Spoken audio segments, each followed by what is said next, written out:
हाल ही में इस्लामाबाद से करीबन 12,000 किलोग्राम गधे का गोश्त पकड़ा गया। इस इलीगल स्लॉटर हाउस यानी कि जबाखाने से जिंदा गधे भी पकड़े गए और यहाँ पर काम करने वाले वर्कर्स को भी हिरासत में ले लिया। इत्तलात के मुताबिक एक चीनी बाशिंदा ये सब काम चला रहा था।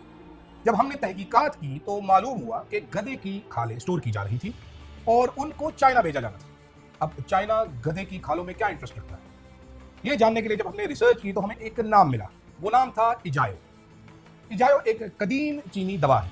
ये दवा एंटी एजिंग यानी जवानी को महफूज बनाने में बहुत ज्यादा कारगर साबित हो सकती है और चाइना में इस दवा की रोज बरोज बढ़ती हुई मांग ने चाइना को मजबूर कर दिया है कि वो दुनिया में कहीं से भी गधे की खालें जरूर हासिल करें। चाइना में गधे की गिरती हुई आबादी या पॉपुलेशन की वजह से चाइना ने रुख किया अफ्रीका का। चंद अफ्रीकी ममालिक से चाइना ने गधे की खाल इंपोर्ट करने का मुआहदा किया और इस तरह अफ्रीका में लोगों ने जंगली गधे शिकार कर करके खालें चाइना भिजवानी शुरू की। कुछ ही अरसे में अफ्रीका में जंगली गधों की आबादी खतरनाक हद तक गिर गई, जिसके बाद अब चीन ने रुख किया दो मुसलमान मुमालिक, पाकिस्तान और अफगानिस्तान।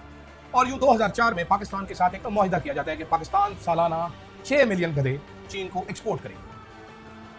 लेकिन जरा ठहरिए, ये जिंदा गधे चाइना को एक्सपोर्ट नहीं करने थे, बल्कि इस काम के लिए 2004 में गवादर में एक स्लॉटर हाउस बनाया गया। जी हाँ, एक खुफिया जबाखाना। फर्क ये था कि इस जबाखाने में गाय, भैंस, बकरे या मुर्गी जबा नहीं होनी थी। इस स्लॉटर हाउस में होने थे जबा गधे। 2004 से खुफिया तौर पर यह स्लॉटर हाउस या जबाखाना काम कर रहा था। पूरे मुल्क के तूलो अर्ज से चाइनीज कंपनियां गधे खरीद के गवादर पहुंचाती थी, जहां पर उनको जबा किया जाता था। जबा करने के बाद उनका गोश्त, हड्डियां और खालें चीन पहुंचा दी जाती थी, जहां इस गधे की खाल से निकलने वाले कोलेजन से इजायो नामी ये महंगी दवाई बनाई जाती थी। चीनी मार्केट में 1 किलो अजायो की कीमत $500 से ज्यादा है और जब इसको प्रोसेस करके एक्सपोर्ट किया जाता है तो ये चंद ग्राम दवाई हजारों डॉलर की हो जाती है। क्योंकि ये एंटी एजिंग प्रॉपर्टीज रखती है तो दवाइयां बनाने वाली कंपनियों और ब्यूटी प्रोडक्ट्स बनाने वाली कंपनियों में इसकी मांग रोज बरोज बढ़ती जा रही है।